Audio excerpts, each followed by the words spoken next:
আজকে আবার দলের সুদিন দেখে তারা আবার আমাদের দলে ফিরে এসেছেন এবং বিভিন্ন জনের সুখ্যাতি গাইতে শুরু করেছেন। ভাইয়েরা আমার, লক্ষ্য করে দেখবেন, আমরা এখানে দলের মিটিং করছি, কোনো ব্যক্তির মিটিং করি নাই।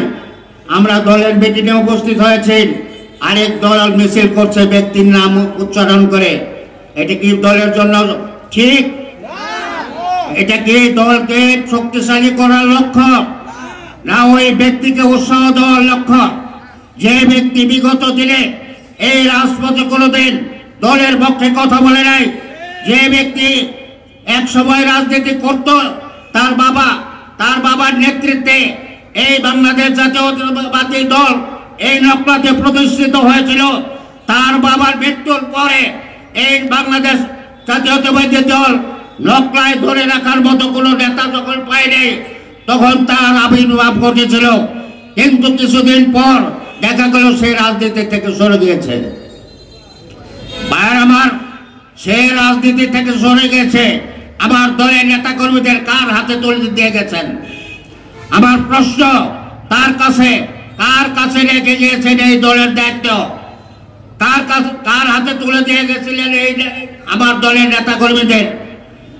আর আজকে আবার যখন দলের সুদিন দেখেছেন, তিনি আবার তার আবির্ভাব ঘটেছে। উনি আজকে মিছিল নিয়ে আসেন, ওনার সাথে কিছু আছে দলের বিভিন্ন চরিত্রের নেতৃবৃন্দ আছেন, যারা বিভিন্নভাবে তাদেরকে উৎসাহিত করেন। একবার মা আসেন, একবার ছেলে আসেন। এসব দিয়ে কোনো ব্যক্তির দল করি না। আমরা দল করি বাংলাদেশ জাতীয়তাবাদী দল, যে দলের প্রতিষ্ঠাতা শহীদ রাষ্ট্রপতি জিয়া রহমান, যিনি 1979 সালে দল গঠন করে বাংলাদেশ জাতীয়তাবাদী দল গঠন করে বহুদলীয় গণতন্ত্রের প্রতিষ্ঠিত করেছিল। সেই বহুদলীয় গণতন্ত্রের প্রবক্তা শহীদ রাষ্ট্রপতি জিয়া রহমান, যে জিয়া রহমানের ঘোষণার মাধ্যমে আমরা দেশ স্বাধীন পেয়েছিলাম, কিন্তু বিগত 17 বছর আমরা পরাধীন ছিলাম।